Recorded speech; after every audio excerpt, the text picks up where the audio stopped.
Aquella tarde empecé a desvestirme en el ascensor. No me preguntes por qué lo hice ahí y no esperé a llegar a casa, pero me quité los tacones y abrí el primer botón de la blusa antes de que las puertas se cerraran.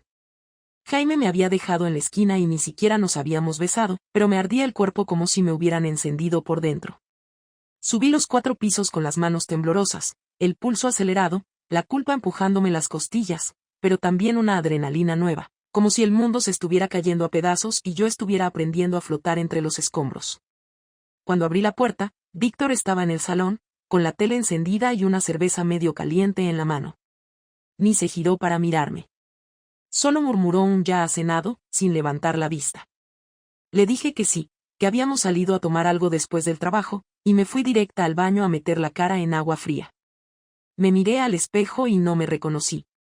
Tenía la piel roja, los ojos brillantes, la boca ligeramente hinchada de tanto morderme por dentro. No me había acostado con nadie, pero sentía que ya había hecho algo irreversible. Y lo peor es que me gustó. No la culpa, sino la sensación de que alguien me deseaba. De que yo todavía podía hacer que un hombre se quedara mirándome los labios como si fueran un postre prohibido. Jaime no me tocó, pero me miró como si quisiera hacerlo. Y yo no aparté la mirada.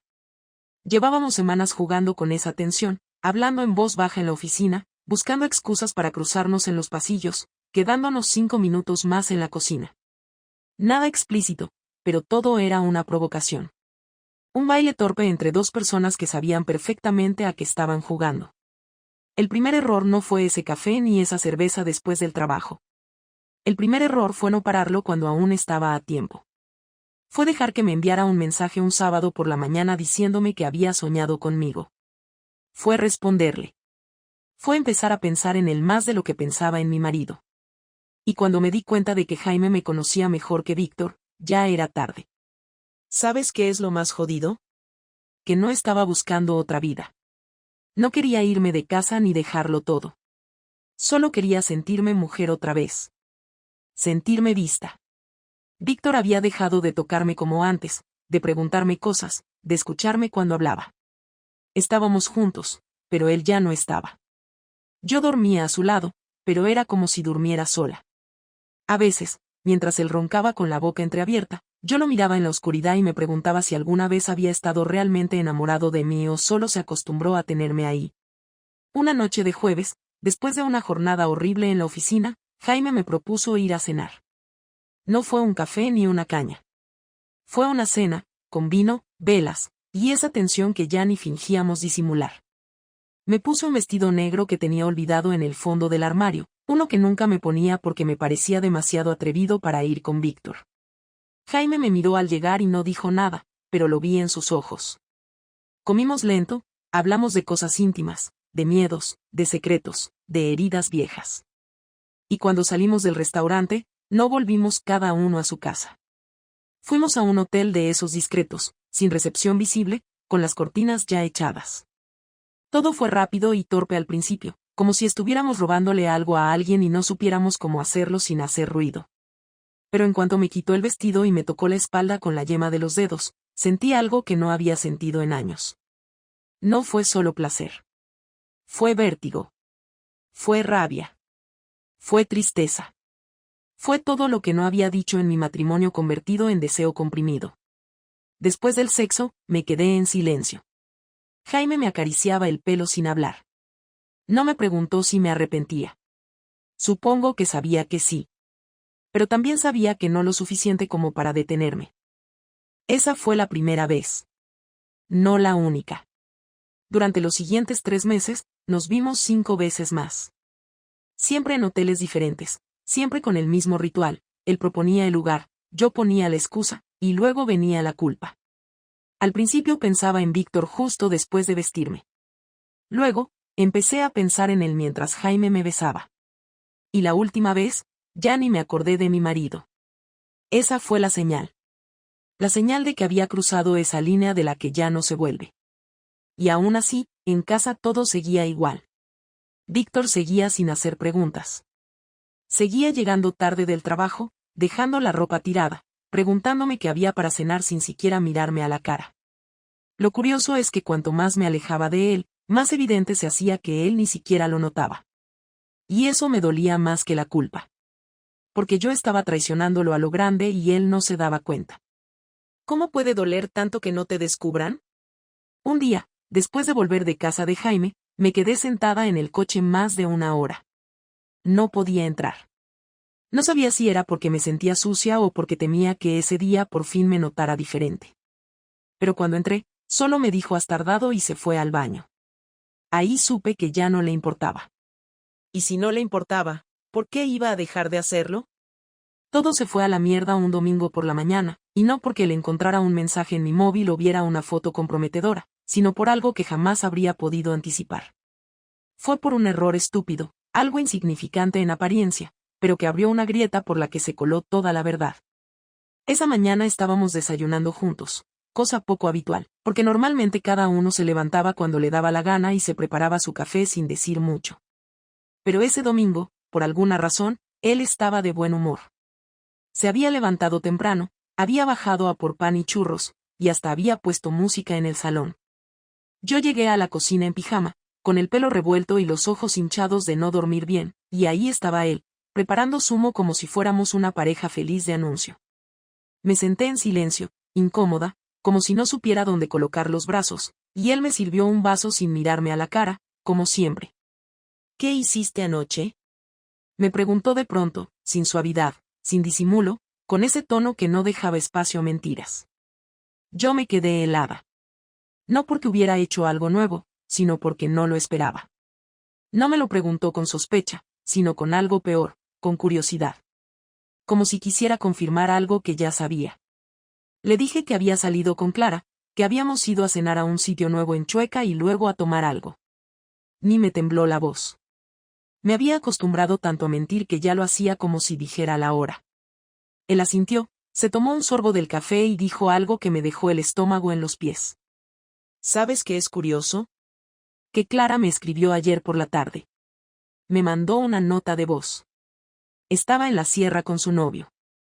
No podía quedar con nadie. Ahí se hizo un silencio brutal.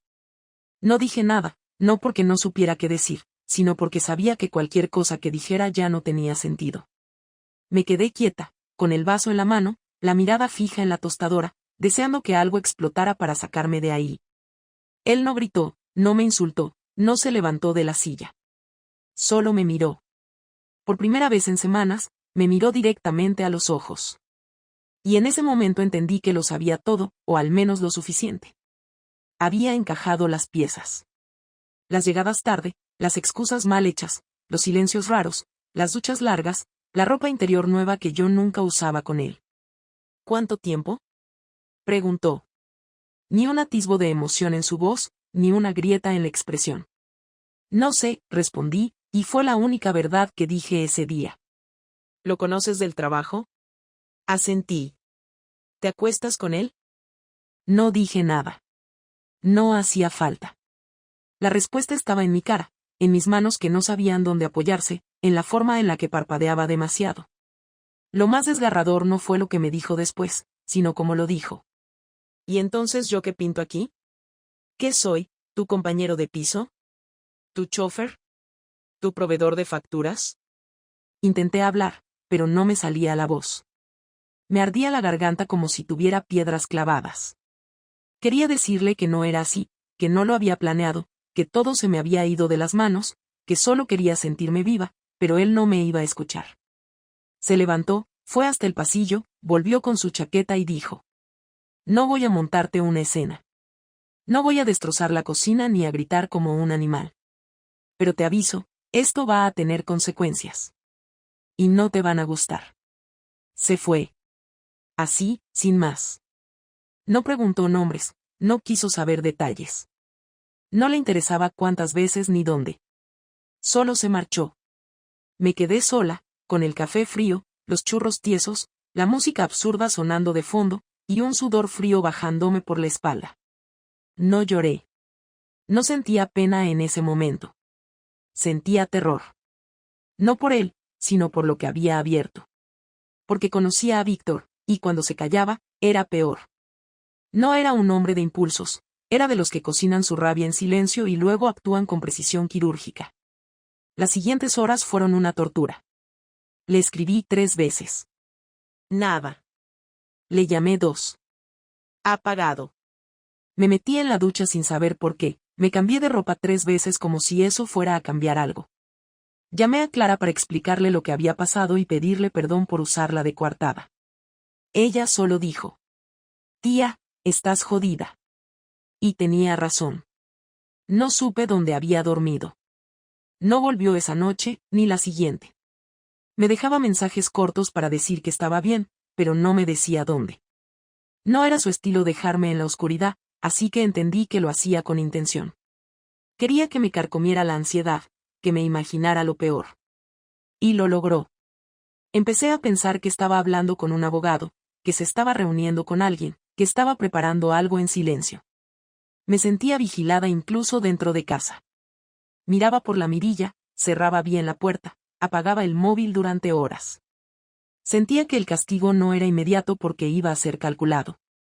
3 días después, volvió. Era miércoles por la tarde. Estaba sentada en el sofá con una taza de té intacta desde hacía 1 hora. Entró con calma, con la mochila al hombro, y se sentó frente a mí. Me miró sin decir nada durante casi 1 minuto.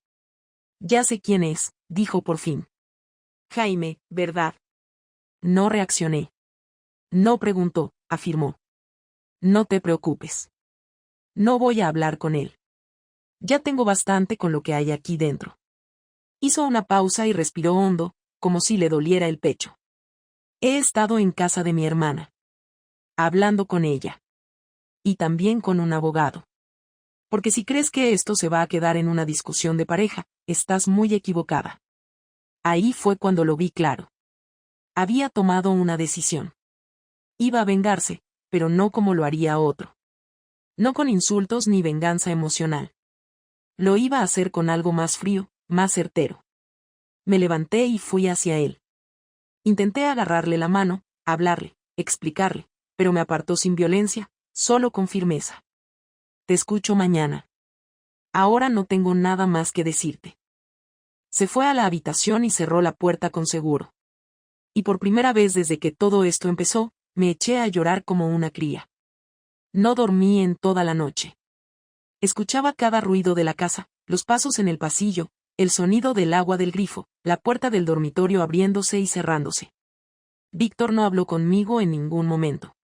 A la mañana siguiente lo encontré sentado en la cocina, con la misma serenidad que mostraba cuando tomaba decisiones que no tenían vuelta atrás. Llevaba la camisa blanca de los domingos, afeitado, el pelo mojado y el rostro inexpresivo. Tenía delante un papel doblado y una carpeta negra. Me quedé de pie en la puerta, sin atreverme a entrar. Me miró, y su mirada fue peor que cualquier grito. Era una mezcla de decepción, rabia contenida y un desprecio que no había sentido nunca de parte de nadie. Me dijo que me sentara, y lo hice sin pensar. No sabía si iba a dejarme, si iba a echarme o si simplemente quería humillarme, pero estaba dispuesta a escuchar lo que fuera. «No voy a repetirte nada de lo que ya sabes», empezó, con voz seca. «Me fuiste infiel. No voy a preguntarte por qué, porque la respuesta ya no me importa. Lo que me importa ahora es qué vas a hacer con las consecuencias». Intenté hablar, pero me interrumpió levantando una mano. «No quiero escuchar excusas, ni llantos, ni discursos sobre lo mal que te sentías. He tenido tiempo para pensarlo. No me interesa tu versión de los hechos, solo los hechos. Víctor, no fue algo que buscara, no fue planeado, simplemente, dije sin poder contenerme. Simplemente te dio igual», respondió con una frialdad que me cortó el aire. «Eso es lo que fue. No fue un error, fue una decisión repetida. Te acostaste con otro hombre sabiendo que seguías viviendo conmigo. Te mirabas al espejo después de verlo y luego me saludabas como si nada. Eso no es un error, eso es una elección». Me dolió tanto escucharlo así, con ese tono sin gritos ni insultos, que me dieron ganas de que estallara, de que perdiera los papeles, de que gritara. Porque la calma que tenía era mucho peor. Le pedí que me dejara explicarle lo que había sentido, pero él se rió sin alegría. «¿Qué vas a explicarme? ¿Que te sentías sola? ¿Que yo no te miraba como antes? ¿Que él te escuchaba más? Ya he escuchado ese discurso, lo he leído 1000 veces, lo dicen todas cuando las pillan. Siempre hay un motivo que las hace víctimas de su propia traición. Pero te digo una cosa, no me compadezco de ti, ni un segundo. Se levantó, se acercó al fregadero, dejó el café y se apoyó con las manos en la encimera. Lo observé en silencio, esperando que dijera algo más. Voy a ser claro contigo. No pienso quedarme aquí viendo cómo finges que todo puede arreglarse. No quiero terapia, ni promesas vacías, ni lágrimas de última hora. Te voy a decir lo que va a pasar. He hablado con un abogado. No vamos a separarnos de inmediato, pero a partir de hoy no somos pareja. Vas a seguir viviendo aquí unas semanas hasta que encuentres otro sitio, pero no vas a tocarme ni a dirigirme la palabra más allá de lo necesario. No puedes decidirlo así, le dije en un hilo de voz, intentando no romperme. Yo también tengo derecho a... ¿A qué? ¿A negociar la forma en la que me destrozaste la vida? Me interrumpió con una dureza que me hizo apartar la mirada. No te preocupes, tendrás tus derechos, todo por escrito. Pero moralmente, no tienes ninguno. Me quedé callada. No porque me sintiera derrotada, sino porque no sabía qué responder. Sabía que si decía cualquier cosa, solo lo empeoraría. Pero él no había terminado. Y no quiero verte con él cerca del trabajo. Si tengo que aguantar esta vergüenza, al menos no quiero que le exhibas delante de todo el mundo. No me hagas quedar como un idiota completo. Le dije que ya no lo veía, que había terminado todo, pero no pareció escucharme. Me miró fijamente, y con una calma terrible, soltó algo que me dejó helada. No te creo. Y no pienso creerte aunque sea verdad. Porque ya no me importa. Ahí fue cuando rompí a llorar. No de culpa, sino de impotencia. Porque entendí que no había nada que pudiera hacer para revertirlo. Había una barrera invisible que él mismo había levantado y que ya no pensaba derribar. Me levanté, intentando acercarme a él, pero dio un paso atrás. No te atrevas a tocarme. Esa frase me golpeó más fuerte que cualquier insulto. Me quedé parada, con las manos a medio camino, temblando. No me odies, por favor, le dije con la voz quebrada. No quiero que me odies. No te odio, respondió sin mirarme. Para odiarte tendría que seguir sintiendo algo por ti. Y ya no siento nada. Esa fue la puñalada definitiva. En ese momento supe que, aunque se quedara en casa unos días más, aunque habláramos o nos cruzáramos por los pasillos, él ya no estaba conmigo. Había borrado cualquier rastro de nosotros. Los días siguientes fueron insoportables. Compartir techo con alguien que te mira como si fueras un desconocido es una tortura silenciosa. Hacía sus rutinas como si yo no existiera. Lavaba sus platos, recogía su ropa, salía temprano y volvía tarde. Ni una palabra más de lo necesario. No había gritos, no había reproches, pero el silencio era más cruel que cualquier discusión. Intenté hablarle 2 veces más, pero cada intento terminaba igual, con él dándome la espalda y yo llorando en el baño.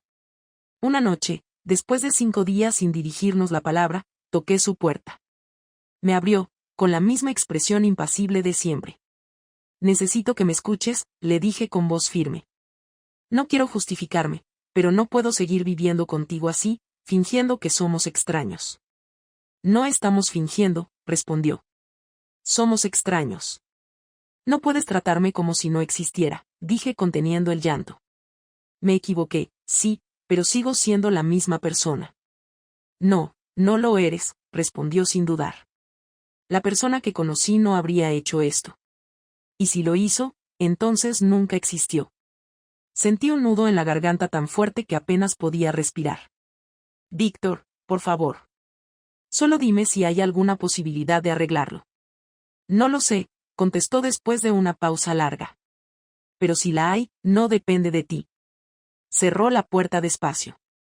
Me quedé frente a ella, apoyando la cabeza en la madera, escuchando su respiración al otro lado. Fue entonces cuando entendí que ya no estaba intentando perdonarme. Estaba planeando algo. Lo veía en su mirada cada vez que pasaba junto a mí. No era solo indiferencia, era estrategia.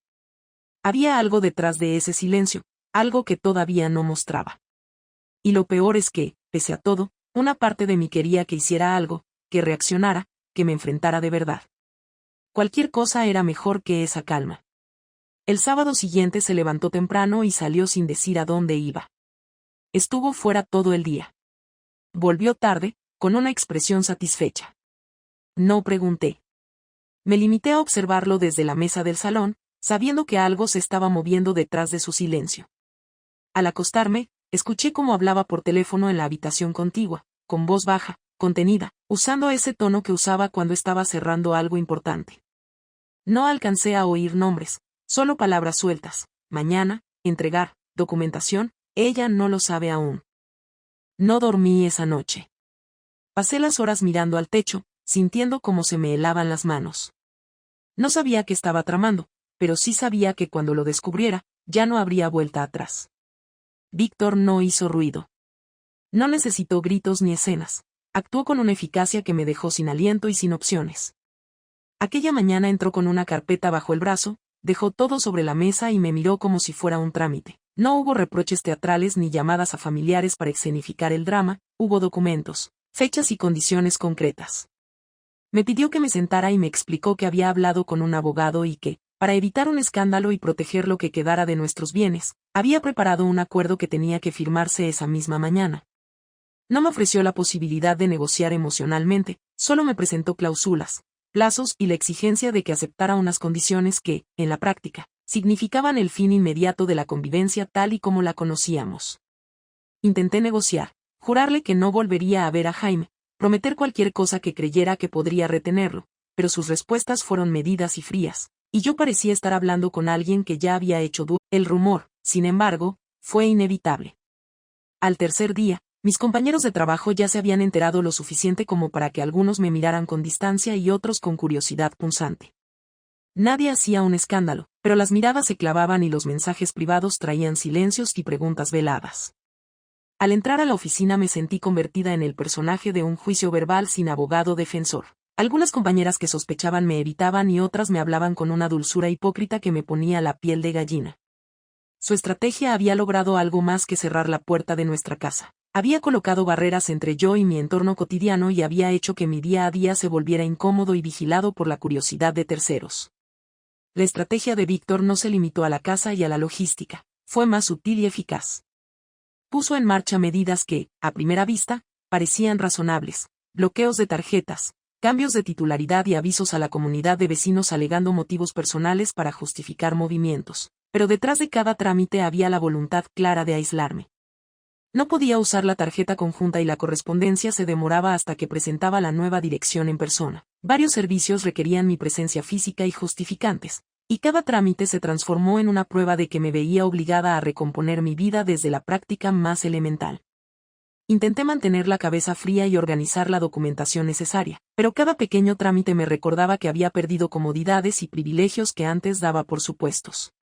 Un jueves por la tarde, al salir de la oficina, encontré a Jaime esperando en la esquina y nos miramos sin palabras. No hubo reproches inmediatos, solo la tensión de dos vidas que se entrelazaban y ahora estaban rotas. Me dijo que había intentado hablar con Víctor sin éxito y que prefería no mediar para no empeorar la situación. Le pedí que mantuviera distancia por un tiempo, que no viniera a buscarme al trabajo, y él asintió con la voz apagada. Aquella conversación mostró que mi error no era solo mío. Había conectado a otras personas con una decisión que ahora les resultaba incómoda y que los dejaba también en medio de una gestión práctica que había que contener.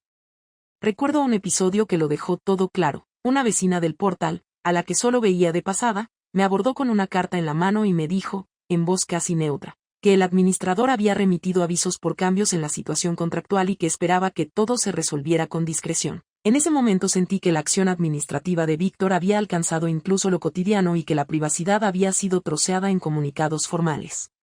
Con la abogada pasé tardes enteras organizando cuentas y solicitando la asistencia necesaria para que la situación económica no me hundiera del todo. Llamadas a bancos, visitas al registro y justificantes que presentar en ventanilla fueron mi nueva rutina y me obligaron a lidiar con el hecho práctico de que había perdido derechos y debía reclamarlos o protegerlos con papeles. También empecé terapia y, por primera vez, tuve que enfrentar sin eufemismos las razones por las que había permitido que la vida se me fuera: soledad admitida, descuidos acumulados y la irresponsabilidad de creer que una chispa podía no tener consecuencias. Con la ayuda de mi madre y de dos amigas fieles, fui recomponiendo la logística básica: nueva dirección, médico, cambio de domiciliaciones y listas de tareas que parecían pequeñas, pero que representaban el único puente hacia una estabilidad mínima. No fue una reparación emocional instantánea, sino un trabajo continuo y práctico que me enseñó a responsabilizarme sin buscar atajos. La venganza de Víctor fue tangible y fría. No tuvo la teatralidad de una escena de película, sino la eficacia de un procedimiento que me dejó sin comodidad y me obligó a actuar sin excusas. Esa práctica, dolorosa y humillante, tenía la virtud de que me empujó a asumir lo que había hecho y a reconstruir lo práctico de mi vida paso a paso. No fue un final poético ni una lección con moraleja fácil, fue la constatación de que las decisiones que tomas en momentos de vacío pueden convertir tu vida en un expediente que hay que tramitar, y que la única forma de sobrevivir a ese proceso es meterse en él con responsabilidad y sin atajos. 3 semanas después, él pidió que nos viéramos en un bar discreto cerca del Retiro, uno de esos sitios sin música alta, con mesas pequeñas y camareros que no se entrometen. Me mandó un mensaje seco con la hora y la dirección, y yo supe de inmediato que no se trataba de casualidad ni de cortesía, sino de una cita para cerrar algo. Llegué antes, como siempre que estoy nerviosa, y me senté en una mesa pegada a la ventana, pidiendo una botella de agua que no toqué. Él llegó puntual, vestido con la misma sobriedad que mostraba en su mirada. No me saludó con un beso, ni siquiera con la mano, solo se sentó enfrente, pidió un café y sacó unos papeles de una carpeta azul. No quiero que esta conversación se desvíe, dijo mientras colocaba todo ordenadamente sobre la mesa. Ya pasamos la fase de los reproches, ahora necesito que hablemos como adultos que van a tomar decisiones concretas. Asentí, sin saber bien qué esperar. No parecía que viniera a atacarme, pero tampoco mostraba intención de reconciliación. Me explicó que el contrato del piso temporal que había conseguido a mi nombre vencía en 2 semanas y que él no iba a renovarlo. Dijo que ya había movido algunos hilos para que pudiera optar a un alquiler con una inmobiliaria de confianza, pero que a partir de ese momento dejaba de hacerse cargo de cualquier trámite. Que era mi responsabilidad entera continuar. No estoy aquí para debatir si esto es justo o no.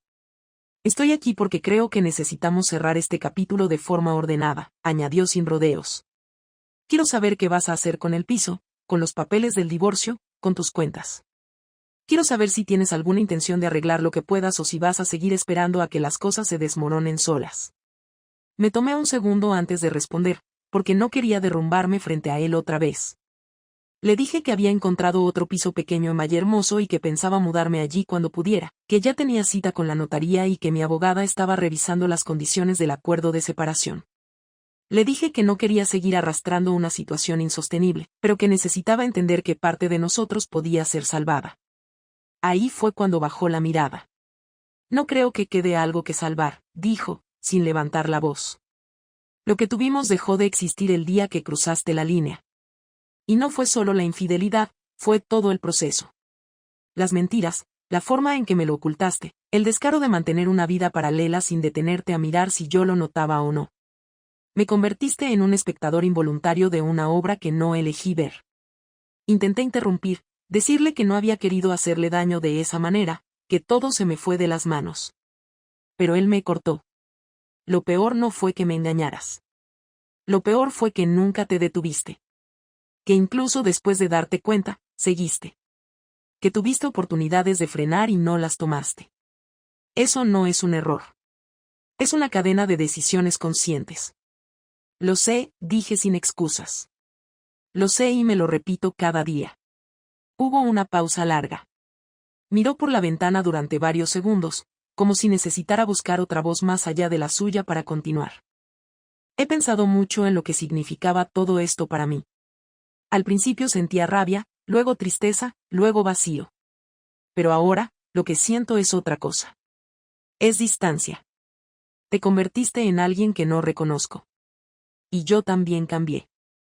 Ya no tengo interés en volver a construir lo que teníamos. Ya no me interesa volver a esa versión de mí que permitía que las cosas se acumularan sin decir nada. ¿No quieres ni intentarlo? Pregunté, aunque sabía la respuesta. No. Porque no creo que lo nuestro esté roto, creo que lo que hiciste me mostró que nunca fue tan fuerte como pensábamos. Lo que vivíamos era una rutina cómoda, no un vínculo indestructible. Y cuando vino una tormenta, se cayó todo sin que hicieras el menor esfuerzo por sostenerlo. Me quedé en silencio. No tenía cómo defenderme de eso. Porque era verdad. Yo no había luchado, me había rendido, me había dejado llevar por la validación de otro, por una emoción nueva, y había abandonado mi lugar sin siquiera anunciarlo. Lo único que quiero ahora, continuó, es que firmemos los papeles cuanto antes. No quiero prolongar esto. No quiero más mensajes, ni explicaciones, ni intentos de reconexión. Quiero que quede todo claro y separado. Tú por tu lado y yo por el mío. ¿Y qué pasa con lo que fuimos? ¿Con los años juntos? Los recuerdo. Algunos los valoro, otros los lamento. Pero ya no construyo nada con eso. No me sirve de base para seguir. Me eché hacia atrás en la silla, sentí un nudo en el pecho, pero me contuve. Le dije que firmaría, que terminaría con todo lo pendiente, y que no iba a insistir más. Que no quería hacer más daño. Me dio un gesto de asentimiento y volvió a guardar los papeles. No tocó el café. Me miró por última vez como se mira a alguien que se conoce bien y que ya no duele, y se levantó sin decir adiós. Lo vi salir del bar con la carpeta en la mano, y entendí que no iba a volver. Que esa fue la última conversación que tendríamos donde todavía usábamos un lenguaje común. A partir de ese momento seríamos desconocidos con historia, no más. Salí del bar minutos después, sin rumbo claro. Caminé sin mirar el móvil, sin pensar en el piso nuevo, sin hacer planes. Solo caminé, con la sensación de haber llegado al final de algo irreversible. Él había tomado el control de su dolor y lo había convertido en acción, en cierre, en estructura. Yo aún estaba en proceso. Pero esa conversación me obligó a aceptar que, por mucho que uno quiera explicar, pedir perdón, reconstruir, a veces el otro ya no quiere escuchar nada más, y tiene todo el derecho a no hacerlo. Ahora todo era silencio. Y esta vez no era un castigo. Era la única forma que teníamos de no seguir haciéndonos daño. La mudanza fue rápida, sin drama, sin cajas de recuerdos ni lágrimas por los rincones. No había nada que conservar. El piso nuevo era más pequeño, más frío, con paredes vacías y armarios que no olían a nadie. No me llevé fotos, no empaqué ropa que me recordara a él, dejé incluso la cafetera porque sabía que cada mañana al mirarla vería su espalda apoyada en la encimera. Todo lo que entró en esa nueva casa era funcional y neutro, como si quisiera vivir en un lugar sin pasado para no tener que dar explicaciones ni a mí misma.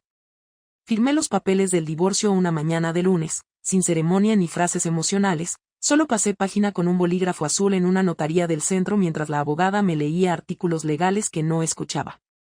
No lloré al salir, no sentí alivio, tampoco culpa. Sentí una ausencia concreta, sin adjetivos. Me fui caminando hasta el metro, sabiendo que a partir de ese momento ya no era esposa de nadie, ni traidora de nadie, solo una mujer sola que había tomado decisiones equivocadas y que ahora debía vivir con cada una de ellas sin buscar consuelo. Las primeras semanas me ocupé en reorganizar todo, cambié mis datos fiscales, abrí una cuenta individual, revisé cada suscripción, cada recibo, cada cita médica. Me metí en una rutina fría pero necesaria que me ayudaba a evitar el pensamiento. Dejé de ver a Jaime, no porque me lo pidiera nadie, sino porque no podía mirarlo sin recordar el proceso de demolición que vino después. Le envié un mensaje corto explicándole que necesitaba espacio real, no palabras ni visitas, y él no insistió. A veces me preguntaba si él se sentía culpable o si simplemente se adaptó al fin de todo como quien apaga una pantalla. En cualquier caso, no busqué esa respuesta, no me servía de nada. Me concentré en levantar mi vida desde los restos sin intentar recuperar lo que ya no estaba. Mi madre vino un par de veces a verme, preguntando poco, mirando mucho. Ella siempre fue de las que entienden sin necesidad de que se lo expliques todo. Me dejó comida en el congelador, limpió lo que yo ya había limpiado y, una noche, al ver que me costaba hablar, me dijo con calma que no me iba a preguntar nada, que si algún día quería contarle, ahí estaría, pero que por ahora era suficiente con que estuviera viva, entera, sin haber perdido la cabeza. Le di las gracias sin saber cómo. Me dejó dormir sin presión y por la mañana se fue temprano, como si supiera que yo necesitaba estar sola con el eco de mis propias decisiones. Fui volviendo al trabajo con una máscara distinta. Mantuve la cabeza baja, respondí correos con eficacia, evitaba los pasillos donde antes me cruzaba con Jaime y aprendí a callar cuando escuchaba a otros comentar mi situación sin saber que yo estaba detrás. Las oficinas son crueles cuando se convierte tu historia en un rumor, y entendí que no podía controlar lo que se decía, solo cómo lo soportaba. Me acostumbré a entrar y salir como una figura más, a ocupar el mínimo espacio posible, a no buscar complicidad en nadie. Me volví funcional, exacta, invisible. Y aunque al principio eso me pareció una condena, después lo acepté como un descanso, nadie me pedía nada, nadie esperaba nada. Por fin, el ruido había bajado. Los días pasaban en un orden mecánico: despertador, café, metro, oficina, lista de tareas, compra, cena sola, correo, cama. A veces rompía esa estructura con alguna sesión de terapia o una visita corta a casa de mi hermana. Me costaba hablar en profundidad, no porque me negara, sino porque aún no encontraba palabras que sirvieran para explicar lo que había hecho sin convertirlo en una excusa. La terapeuta no me juzgaba, solo me devolvía preguntas que me obligaban a observarme con una sinceridad brutal. Un día me preguntó por qué nunca había intentado hablar con Víctor antes de traicionarlo, y me di cuenta de que no tenía una respuesta sólida. No era miedo, no era odio, no era siquiera indiferencia. Era costumbre. Me había acostumbrado a no decir lo que me molestaba, a suponer que él no cambiaría, a resignarme. Y esa resignación, poco a poco, me fue alejando tanto de él que, cuando llegó alguien que me prestó atención, ni siquiera lo pensé 2 veces. No fue un impulso repentino. Fue el resultado de muchas veces donde callé lo que sentía, donde dejé pasar cosas, donde asumí que lo nuestro no se podía tocar. Y cuando toqué lo prohibido, ya era tarde. No me convertí en una nueva versión de mí, ni encontré paz espiritual, ni logré ese cierre perfecto que cuentan en las novelas. Simplemente entendí que la vida no siempre te da oportunidades de reparar lo que rompes. A veces solo te da el tiempo para aprender a vivir con lo roto sin cortarte a cada paso. Volver a estar sola no fue castigo, fue una consecuencia directa de mis actos. Nadie me lo impuso. Nadie me hizo daño sin razón. Víctor actuó con una frialdad que no esperaba, pero con una lógica que no puedo cuestionar. Me quitó lo que yo había dejado de valorar, y no lo hizo por venganza, lo hizo por dignidad. Y eso fue lo más duro de todo. Hoy han pasado ya más de 8 meses desde la última vez que lo vi. No he vuelto a saber de él, no lo sigo en redes, no le he escrito ni una sola línea más. No porque no tenga cosas que decirle, sino porque entendí que su decisión de alejarse fue también una forma de protegerse de lo que yo representaba. Tal vez esté con alguien. Tal vez viva en otro barrio. Tal vez todavía me odie o tal vez ya no piense en mí. Pero eso ya no me corresponde saberlo. Yo tengo que quedarme con lo que sí me corresponde, la certeza de que lo que hice tuvo consecuencias reales, que no todo se puede arreglar, que el amor no basta si lo traicionas sin pensar en lo que cuesta reconstruir la confianza. No busco el perdón. No creo que llegue. Tampoco busco justificarme. Lo que quiero, al menos, es que esta historia sirva de algo, aunque sea como advertencia. Para mí, para cualquiera que crea que puede llevar una doble vida sin pagar un precio. Para quien piense que la rutina justifica las mentiras. Para quien se convenza de que mientras no te descubran, no pasa nada. Pasa. Siempre pasa. Aunque no te lo digan, aunque no lo veas, aunque creas que tienes todo bajo control. Pasa factura. Y cuando llega, no siempre puedes pagarla. Yo la pagué con mi casa, con mi pareja, con mi entorno, con mi nombre en una oficina donde antes me saludaban con confianza y ahora con reserva. Y aún sigo pagándola cada vez que me despierto en una cama distinta, sin el ruido del cepillo de dientes a mi lado, sin el crujido del suelo cuando él pasaba camino a la ducha. Porque ese silencio es distinto. Es un silencio que elegí yo. Por cobarde, por egoísta, por no saber hablar antes. Y lo único que puedo hacer con ese silencio ahora es aprender a escucharlo sin romperme. Eso es lo que quedó. Eso es lo que soy ahora. Y si alguna vez alguien me pregunta por qué lo hice, tendré que responder con la única verdad posible, porque no supe parar a tiempo.